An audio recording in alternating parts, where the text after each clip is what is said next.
a gruesome discovery in a New York City basement is a teenage girl and the decades-long mission to restore her identity. A tangled family tree filled with deception, an iconic rock club, mob shakedowns tied to gangsters who would later find themselves on The Sopranos. This is the story of a woman who for more than 2 decades was known only as the Midtown Jane Doe.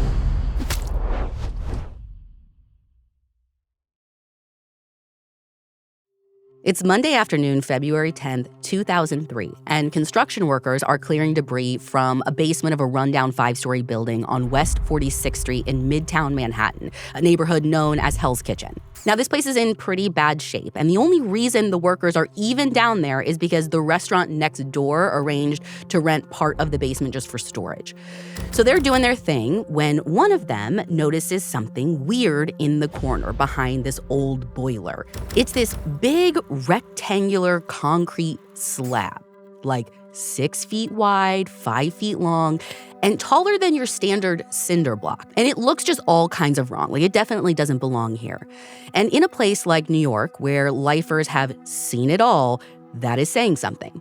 So a worker takes a sledgehammer to this thing, and instead of the solid thud that you would expect to hear when you hit concrete, there is this echoing sound that tells them it's hollow inside. And with the blow, the cement starts breaking apart until they see brown fabric poking through. And when they pull on it, a human skull starts popping out. Now, the worker notifies the NYPD, and Detective Gerard Gardner, who just started his shift and is next up in rotation to catch a case, heads straight to the scene.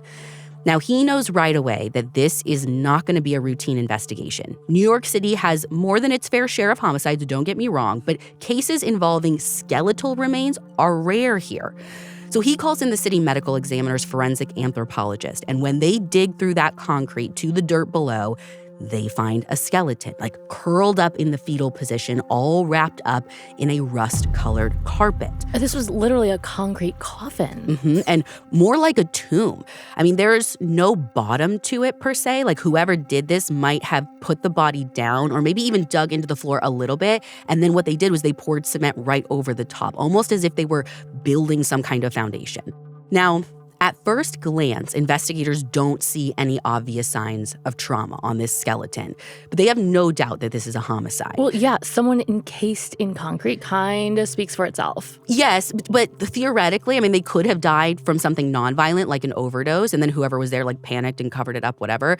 But that's not even a consideration here because the victim was hog-tied with pantyhose and an electrical cord, which is also wrapped around this person's neck. But even though they have a huge potential clue about the cause of death, with these things, they've still got their work cut out for them. The concrete might have helped to preserve the skeleton, but what they're dealing with is just that, bones. There is no flesh, there is no muscle, nothing. And even the bones aren't in great shape. The outer surface starts peeling away on them, kind of like old paint chipping off of a wall. So an ID is going to be difficult. However, they do find some pretty promising clues. They discover that this person had long fingernails and the victim is wearing a tan bra. There's also a glittery fabric with red and yellow sequin that they think might come from some kind of clothing, which all hints to them that this might be a female. Now, the anthropologist can also get a pretty good sense of this person's age. The victim's wisdom teeth haven't totally come in yet, which usually happens between 17 years old and 25 years old. And their collarbone isn't fully fused, meaning that this person's bones were still growing when they died. And while they don't find a purse or ID, the victim is wearing 2 pieces of jewelry that could be huge for identification. So there is a 1966 Bulova watch on their wrist, and a yellow metal signet ring on their right pinky finger with the initials PM, lowercase c, G. Now, everything gets hauled into the lab, and a couple of days later, Detective Gardner gets an update on the findings that starts painting a clearer picture. They can now confirm that this definitely is a female victim, a young woman between 15 and 21 years old, somewhere between 4'10 and 5'4. She had a narrow face, petite build, and reddish-brown hair, some of which was still attached to the skull. According to America's Most Wanted, her pointy chin and the shape of her skull and the eye sockets led them to believe that she was likely white. Now, looking at her pelvic bone, the anthropologist thinks it's unlikely that she ever had children, although they can't be sure. But it is her teeth that really tell an interesting story because she had expensive dental work done on her back teeth, but her front teeth were starting to rot before she died. It makes me wonder if she left home or was somehow taken from family or caretakers before she died. She's young. At some point, somebody cared enough to get her that expensive dental work, but then somewhere along the line, something changed. Right. Now, investigators theorize that she might have been one of the kids who maybe ran away to New York City chasing big dreams or something. But whatever she was looking for, obviously she found something very different.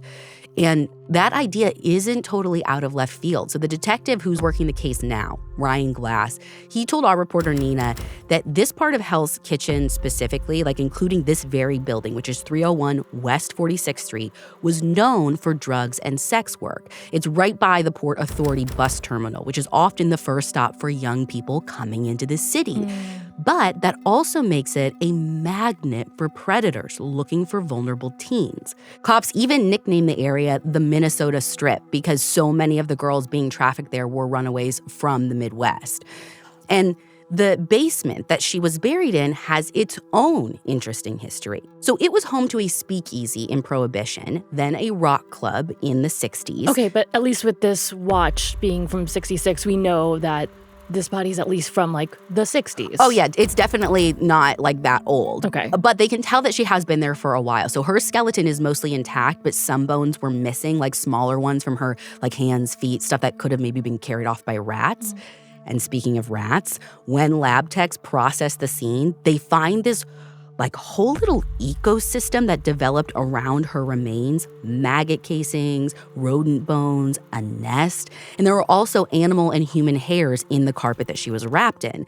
And then there's this random collection of items that they find mixed in with everything. Pieces of Sears brand feed and weed bag, scraps of rat poison wrapper, a plastic green toy soldier, some duct tape, and a dime from 1969. The dime is so crusty and corroded that they can barely make out the date, but they do. Was that all buried with her, or did it just end up with her over time? Right. So, okay, that's hard to say. Some of it was definitely in the mix with her remains. The Sears bag and the toy soldier and that dime were actually in the rug with her, which makes me think that maybe they were just kind of lying on whatever carpet that she was ended up being rolled up in.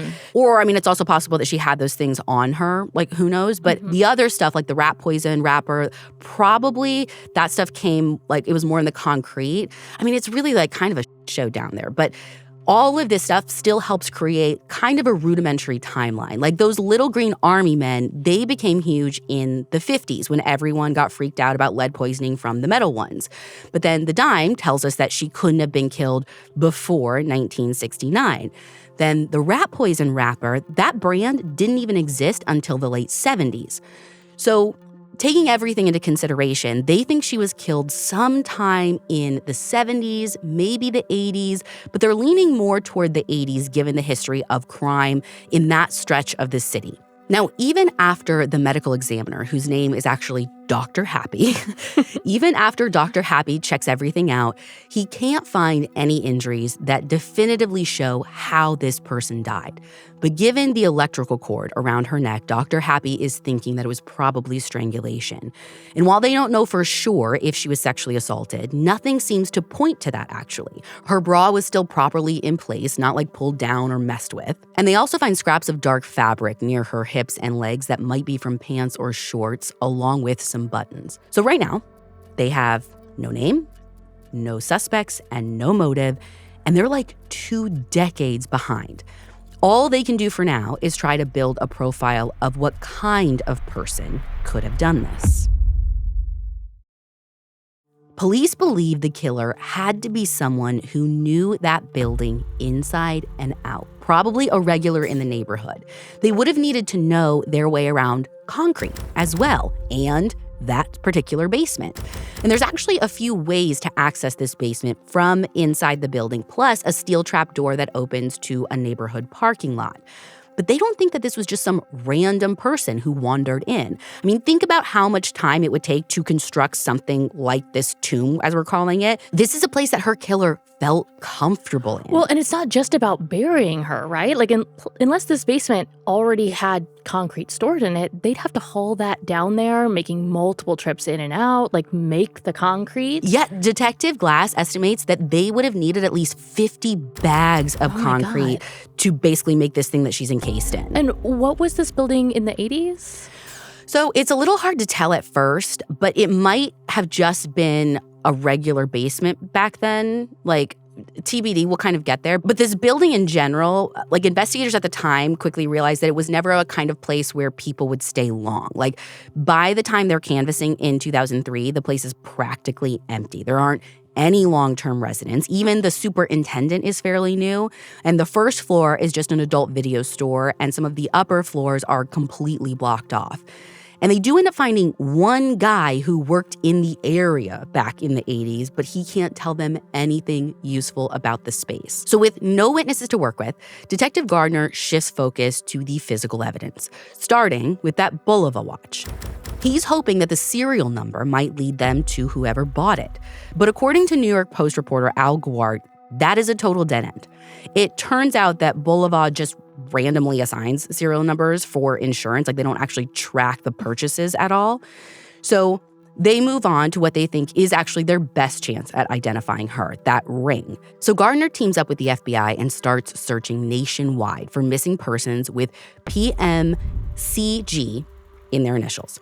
Now, based on their timeline and what they know so far, they look for people born on or after 1958, and they get 11 names back. But after comparing things like race and age and other characteristics, they have to eliminate every single one. So next, they dig into arrest records, checking out every woman with those initials who's been charged with a crime across the country. And they're doing this thinking that maybe she could have been involved in sex work or maybe drugs. And if that's the case, maybe she had a run-in with law enforcement. So that search gives Gardner another 500 names to chase down. But still, even with those 500 names, he gets nothing. You know what doesn't make sense to me about the sex worker theory, though? Like, in so many cases we've covered where the victims were sex workers, the killers just dumped them somewhere on the side of the road, in an alley, ditch. They didn't even try to hide what they've done or what they did. And, like, if they did do that, like Lisk, like they did try to hide, the victims were, like, super, super hidden, close together, or at least buried outdoors. But this guy, he went to extreme lengths to try to make sure, like, she would never be found, not even by accident. Right. Like to your point, there are serial killers. Even that MO is a little off. But there actually was one of the first potential suspects, at least that we know of, that they look into was someone who targeted sex workers and someone who took elaborate steps to hide their bodies, or at least make sure that, like, these bodies couldn't be tracked back to him. Now, this guy is among New York's most notorious serial killers, Joel Rifkin. Rifkin terrorized women all over the city and Long Island from the late 80s into the early 90s. And the only reason he stopped was because he got caught driving with a missing license plate, of all things, like, that he could have gotten caught for. And when he did get caught, police found a decomposing body in his pickup. Now, he ended up confessing to killing 17 women, though he was only ever convicted technically of 9 murders. Now, what we know about him is he strangled his victims, all of whom were sex workers or women struggling with addiction, and he was super calculated about disposing of their bodies. And the thing about him is he used different methods each time, which made it really hard for investigators to connect these crimes.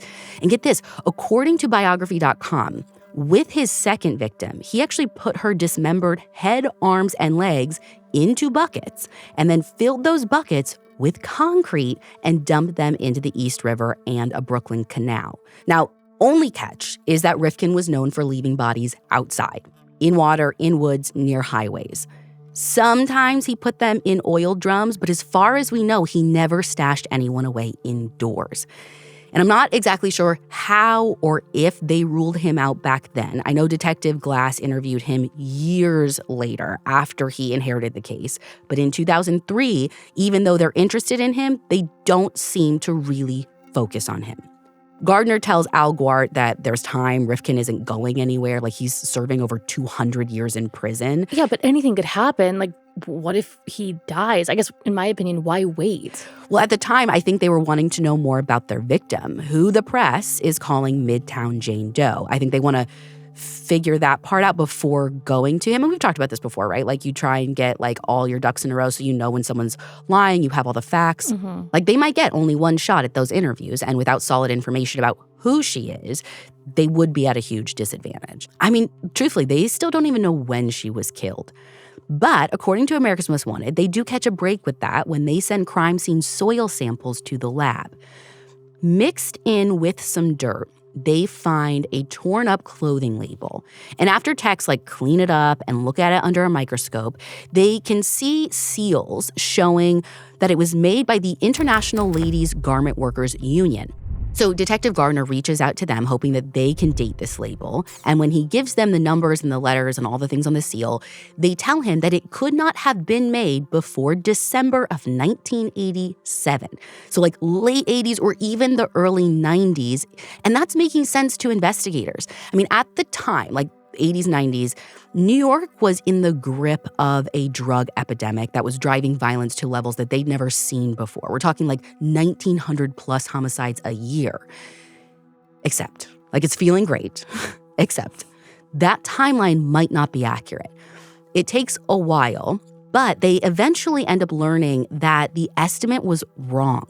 The clothing label, the dates that they were given were completely off. Manufacturing records show that it could have been made as early as the 60s. So we're back there. That adds almost, 3 more decades to the estimated time frame of her death? Yes, but for some reason, even though they're putting the label at the 60s, police still seem pretty set on the idea that this victim was killed in the 80s. I don't know why, but that's their thinking at the time. So what they do is they have an artist create a reconstruction of her face using detailed measurements from her skull. They get her featured on America's Most Wanted, which is prime back then, but no one recognizes her. Now, they managed to determine that the human hairs in the carpet belong to a blonde male, probably a white guy, but they can't say who that guy is. Was there a lot of hair? Detective Glas described it as a pinch, about what you would clean out of a hairbrush.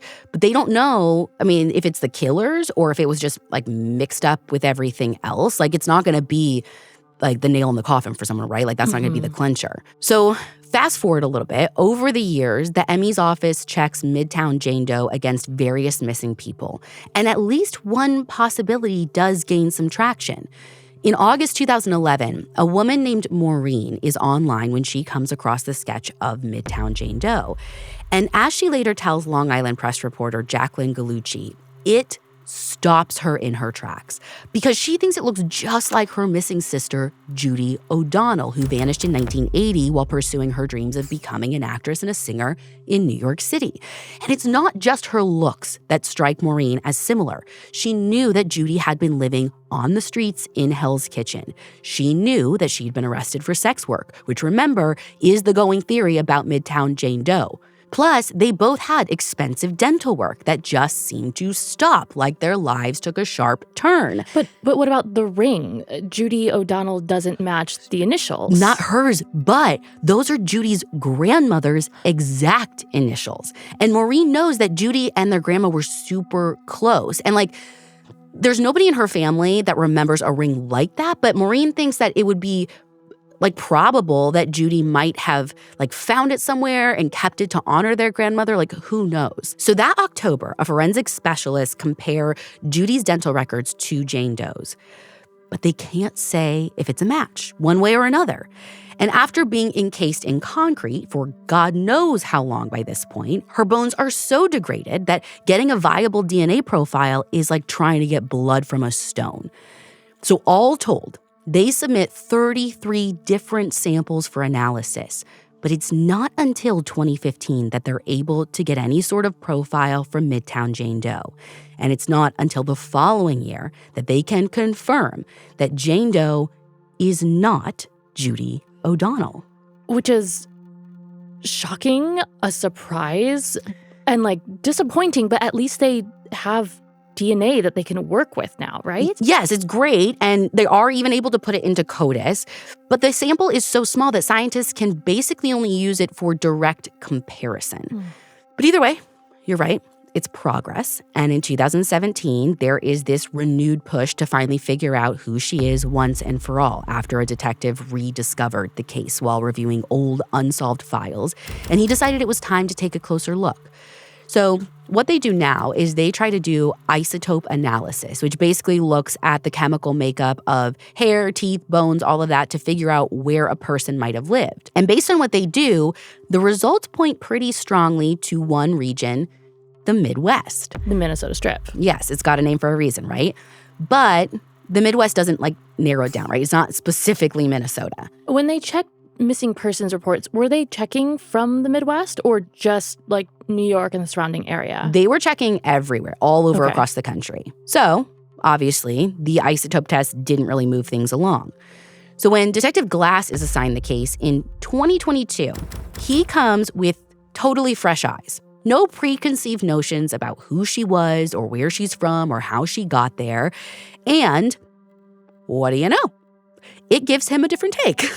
His gut is telling him that Midtown Jane Doe wasn't a sex worker and that he thinks she was killed way before 1980. And this theory might have just stayed a theory, but then something huge happens. A lab called Astrea Forensics, which specializes in analyzing low-quality samples, they managed to get a genealogy-grade DNA profile from one of her foot bones. So the NYPD's new genealogist, this woman named Linda Doyle, she is brought on board.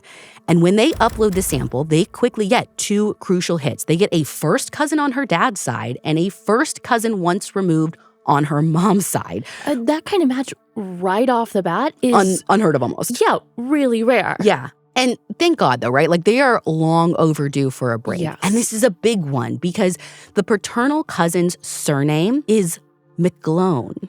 The uppercase M, lowercase c, uppercase G from The Ring. Yep. So Linda starts doing what genealogists do best. She's digging into public records, old newspapers, obituaries, court documents, anything she can dig up and get her hands on that might show her where these two branches of Jane Doe's family tree intersects. And after all of this research, Linda can only find one person who fits the bill. 16-year-old Patricia McGlone. She wasn't born after 1958. She wasn't a sex worker, as far as we know, and she wasn't from the Midwest. She actually lived right there in Brooklyn until she disappeared. Except Patricia was never reported missing. And here's just a random twist. So Patricia's paternal cousin, who died a couple of years before genealogy tracked the family down, he was actually a retired NYPD cop and had worked just one precinct away from where they found her body. Now, I doubt that they even knew each other. It doesn't seem like they were very, the whole family was a super close-knit family, but it was just, I thought it was so weird. Yeah. I don't know. So while detectives have this tentative answer to the question that's haunted them for so long, they're now facing even bigger ones, who was Patricia? What happened in her final days? And how does a teenage girl just vanish without anyone looking for her? So as Detective Glas and Linda dive into the investigation, they begin to uncover a story that has been buried literally for decades. And to even try to understand it, we have to go back to the beginning. But fair warning, you're going to need to buckle up because from day one, Patricia's life was complicated. Patricia's dad, Bernard McGlone Sr., was a busy man, to say the least. By the time he hooked up with Patricia's mom, who was also named Patricia, but let's just call her Pat, he had already been married twice. He and his first wife had 2 sons before they split. Then he remarried to this woman named Helen. They had a son. But while he was still married to Helen, Bernard and Pat got married in Virginia. Now, he knocked about 5 years off his age on their application, saying that he was 45 when he was nearly 50. And for some reason, Pat added a year, saying she was 21, but she was really only 20. Now, Patricia is born on April 20th, 1953. So this is about 10 months after her parents' so-called wedding, if you can call it that, since he's already married. And at the time, Bernard is still living with Helen, the other woman he's married to. Okay, so we've got one man, 3 wives, 2 of whom were at the same time, and at least 4 kids? And a partridge in a pear tree. If you're going to need a flowchart to keep everyone straight. But trust me, I'm giving you the simplified version. Though if you really want the messy details, there is a great article in Rolling Stone by the reporter Sarah Weinman that breaks all of this down. But anyways, even though Bernard's 2 families live in the same Sunset Park neighborhood in Brooklyn, he somehow managed to keep his double life a secret for years. Was it a secret from both women? Okay, so Nina interviewed Linda Doyle, and based on what we learned from her, along with Sarah Weinman's article, I'm pretty confident that Helen was completely in the dark. But with Pat, I'm not exactly sure. I mean, Bernard obviously wasn't, living with her and Patricia, so I assume that would have been a red flag. But he was a long-haul truck driver, so being gone for these long stretches, wouldn't have been that weird either. But at any rate, in 1957, he apparently left Helen for Pat, although when Helen died of breast cancer a few years later, her obituary still refers to her as Bernard's beloved wife, so make of that what you will. And then Bernard and Helen's son, Bernard Jr. Oh, hold up. Can we please call them Junior and Senior from here on out? Can you imagine having a son and naming after you and the wife? And then having a wife whose daughter is named after her? It's wild. So sure. Junior was in his teens when his mom died. So he moved in with his dad, Pat, and Patricia. But if there was any stability in their home, it didn't last long. In 1963, when Patricia was 10, Senior died of a heart attack. Pat became Junior's legal guardian, and he lived with her and Patricia for a while. But in a brief account that he wrote about his life titled Sad But True, he said that he was totally alone after his father died. Meanwhile, as Patricia bounced between public and Catholic schools, her attendance got more and more spotty. She had to repeat a grade. Detective Glas and Linda can't even locate a yearbook photo of her. She's not in any of them. But they did find little fragments of Patricia's life on other school records. And a really troubling picture starts to emerge. At her first and only semester at a junior high she transferred to in late 1968, she only showed up for 9 days of class. And obviously, her teachers were concerned. One of them noted that Patricia seemed well-behaved, but she questioned how she ever was going to learn anything if she was never there. And Pat was also reportedly worried. And she told school officials that she just didn't know who her daughter was skipping school with. But I don't know how much attention she was really paying to Patricia. By then, she had started dating another married man, and I think he was living with them. Now, Patricia was totally closed off from her teachers, though she did mention being interested in something she calls beauty culture, which I'm thinking is probably cosmetology, but they didn't think that she seemed motivated to continue her education. But I don't know if motivation is the real issue here, because, what really stands out to investigators are the last few memos in Patricia's student file, all dated 1969, including a report from March detailing a series of medical-related absences, and then another from May 8th when she dropped out of school for good. And officially, her final departure was a quote-unquote medical discharge. But this isn't Linda's first genealogy rodeo, and she knows exactly what that phrase was code for back then. Patricia was pregnant, wasn't she? Bingo. And this was all happening during what was known as the baby scoop era after World War II, when more and more girls and women were facing unplanned pregnancies out of wedlock. Single motherhood carried a very heavy stigma, not to mention the financial burdens of raising a child alone. And that combination of judgment and desperation was the perfect storm for exploitation. Many expectant mothers were coerced or forced to give up their babies, and some doctors saw it as a business opportunity. For a fee, they would discreetly connect wealthy couples looking to adopt with vulnerable young women who felt like they had no other choice. So investigators think that the physician listed in Patricia's school records might have been involved in one of these shady operations. in part because of a bizarre incident documented in a Daily News article.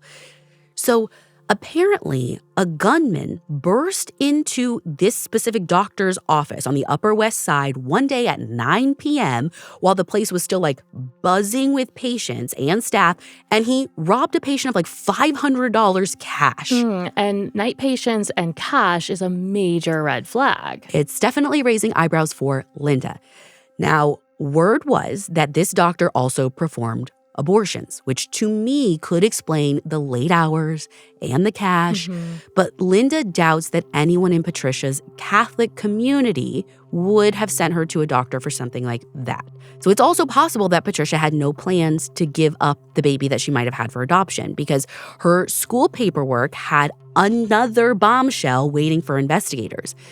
It turns out that Patricia got married a day before she dropped out of school on May 7th, 1969, to a man named Donald Grant. I mean, did her mom have to sign off on that? Oh yeah, Pat gave permission. In fact, she was their official witness at the ceremony. So where is Donald Grant now? Exactly, and who is he? Yeah. I mean, they assume that he might be the father of her baby, but investigators can't say for sure because they can't find a single person who actually knew Patricia.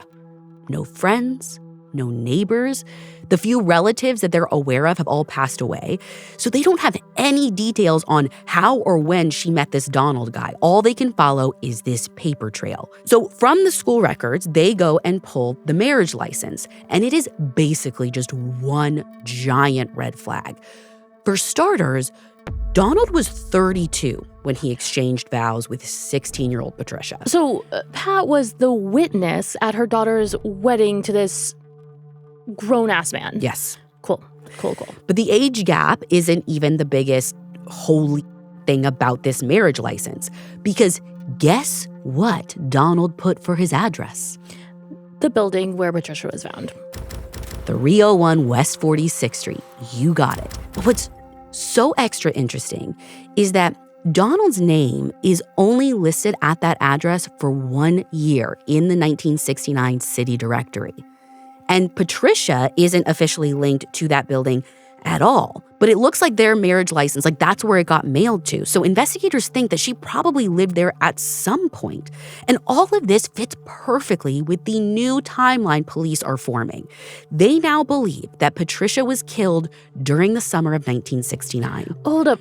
I know the clothing label date was wrong, but what about that rat poison wrapper? Wasn't that from the mid to late 70s? Yeah, it was later. Detective Glas has a theory. He thinks that the newer items like the wrapper, stuff like that probably got shuffled into the original burial site somehow, maybe during all the construction work that was going on. I mean, that makes way more sense than Patricia being alive into the 70s or even the 80s. Especially when you look at all of the other evidence, like the dime and the watch and all of that found with her remains. So, armed with their new estimated timeline, police decide to shift their focus to a place that they initially overlooked, a place called Steve Paul's The Scene. It was this legendary rock club that operated in that very basement from the mid to late 60s. And when I say legendary, we're talking performances by Jimi Hendrix, The Doors, Fleetwood Mac. This was the hot spot. Even Andy Warhol hung out there. And the layout of this place was unusual. It was this massive maze of brick-walled cellars and passageways. But like everything else in that building, the scene wasn't destined to last.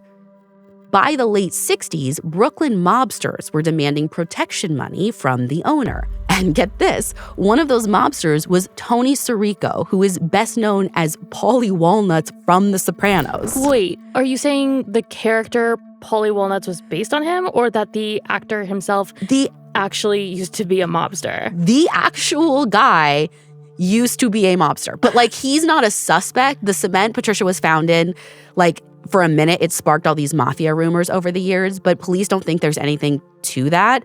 Sirico is just one of the many bizarre footnotes in this story.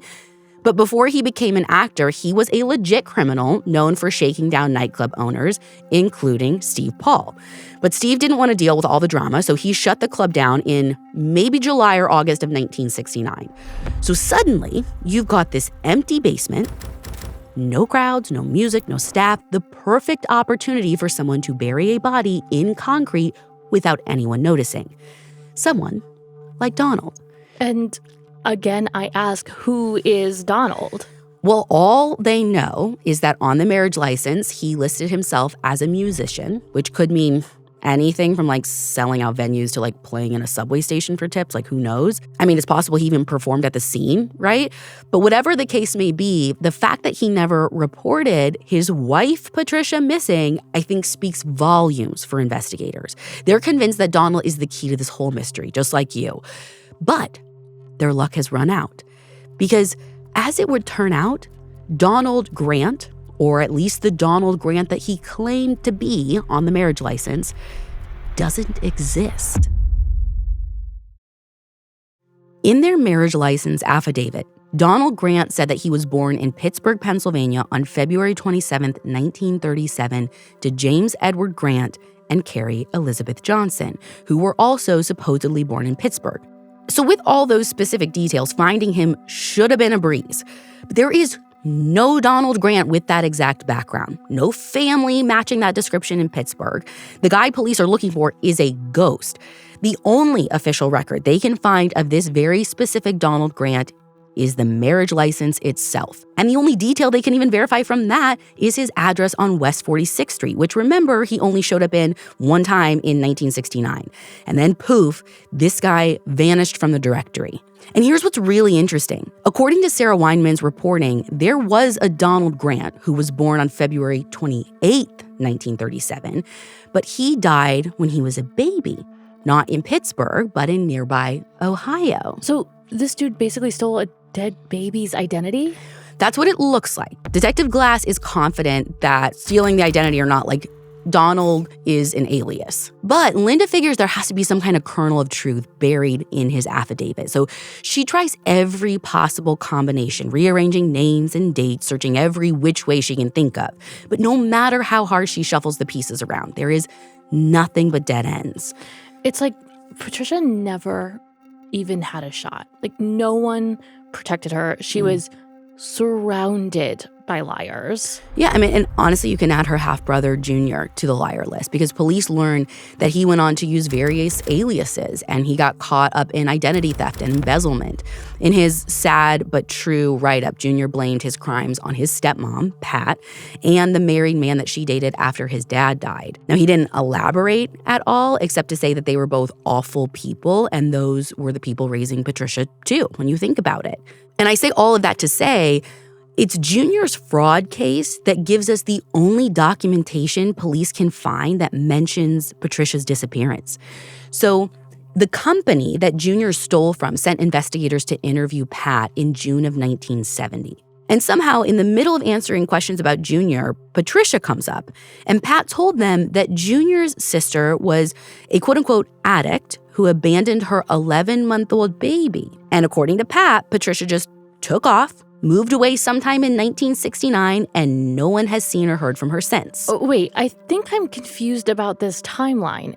How far along in her pregnancy was she when she dropped out of school? Okay, so she married Donald on May 7th, then she drops out of school the next day, May 8th. Mm-hmm. So if you do the math, assuming what Pat said about the baby being 11 months old as of June 1970 was accurate, Patricia would have been about 6 or 7 months pregnant when she dropped out. And she likely would have given birth around July or August of 1969, which is right when the scene closed. Mm-hmm. But beyond that, I don't know if Pat ever had seen the baby or knew where the baby was. I mean, this was literally just one random paragraph buried in a huge case file that had nothing to do with Patricia. I mean, she, again, isn't even mentioned by name, and Pat didn't even get Patricia's age right. But I think the fact that Pat acknowledged that her daughter was gone makes something else investigators discover especially disturbing. You see, Patricia's father had left a small inheritance to her and Junior. Pat was in charge of managing the account until they hit like a certain age. And in May of 1971, this is almost 2 years after police believed that Patricia was killed, Pat petitioned the court to release $250 from her account. And Pat claimed that Patricia needed the money to buy work clothes for a new job that she'd supposedly gotten. And we actually have a copy of the petition that she filed. And Britt, I'm going to have you look at it because I think there's something super interesting on it. So look at Patricia's so-called signature. And then I've got Pat's signature there too. They look pretty similar. And you have Patricia's real signature, which looks nothing like Patricia's signature on this request. So the paperwork fills in some blanks, but only some. And that's the problem because police are running out of leads. Detective Glas tries reaching out to everyone he can think of. Members of the Church of All Nations, where Patricia and the alleged Donald supposedly got married. He tried her schools, even staff and regulars from the scene. But no one remembers Patricia and no one remembers Donald. Which isn't that surprising. I mean, what are police even asking these people about him? Do you happen to know some guy named Donald who we don't know anything about who might have been here around these times? Whose name probably isn't really Donald, by the way. Right. Whether he's white or black or tall or short, what his real age is, that is anyone's guess. It's like asking for a ghost. Right. Literally, all Glas can do is ask people if they knew a guy who used that name around that time in that area. And every time he tries, the answer is always no. But at least Patricia is coming into focus a little bit more. After all the legwork, investigators are 99.5% sure that she is definitely their Midtown Jane Doe. But as Sarah Weinman points out, they can't just say oh, well, genetic genealogy says it's her, call it a day. To officially confirm it, they need mitochondrial DNA, the kind that is passed down through the maternal line. But who do you compare it to if everyone is gone? Literally everyone. I mean, on both sides. Pat, senior, junior, finding a sample is going to be tough. But Linda and Detective Glas go back to the beginning, back to someone who was on the early list of matches, the maternal first cousin once removed. So this is Pat's first cousin. And I'm going to call her Fiona. Now, unfortunately, Fiona died a few years ago. But here's where the story takes an incredible turn. Ironically, thanks to a tragic twist. Fiona's daughter worked at the World Trade Center, and she was killed in 9/11. And like many families, Fiona gave a DNA sample hoping to identify her daughter's remains among the rubble. Now, that never happened, but Fiona's DNA stayed in the database, so they finally have something to compare to Midtown Jane Doe. And when they test it, it is a match. So amid all the uncertainty, they finally know one thing for sure. This is Patricia McGlone. So here's where the case stands now. The blonde male hairs from the carpet haven't revealed anything yet, but more testing is underway. Meanwhile, the original building at 301 West 46th Street is long gone. It was demolished years ago to make way for a hotel and some apartments. And as for Donald Grant, whoever he is or was, he is the main suspect. Investigators are trying to figure out who he was and what happened to the baby that Patricia supposedly had. Now, they've already subpoenaed records from half a dozen of the largest adoption agencies, and there's no sign of a child of hers ever being placed up for adoption. But it could have been one of those under-the-table deals that you mentioned. Totally. I mean, every scenario is possible. Every scenario is on the table right now, but the lack of answers is frustrating. For all that they have learned about Patricia, there is still so much that they don't know. They still haven't been able to find even a photo of her. Junior didn't even acknowledge her existence in his sad but true write-up, and it is like she just got totally erased from history. Her identification brings us closer to understanding what happened, but her murder is still unsolved. And investigators want to catch her killer, but they also want to know who she was. So they're looking for anyone who grew up near her childhood home, 375 52nd Street in Brooklyn, or anyone who went to school with her. They want you to contact them. We've got a full list of the schools she attended and when on our blog post, and I'm going to put them down below as well. Someone out there had to have known this girl, and she deserves to have her story told. So if you know anything about her family, about Donald Grant or the scene, anything at all, please contact Crime Stoppers at 1-800-577-TIPS. And be sure to hit the subscribe button for more stories like this from Crime Junkie. And don't forget, we've got hundreds of episodes available in our podcast feed. Just search for Crime Junkie wherever you get your podcasts.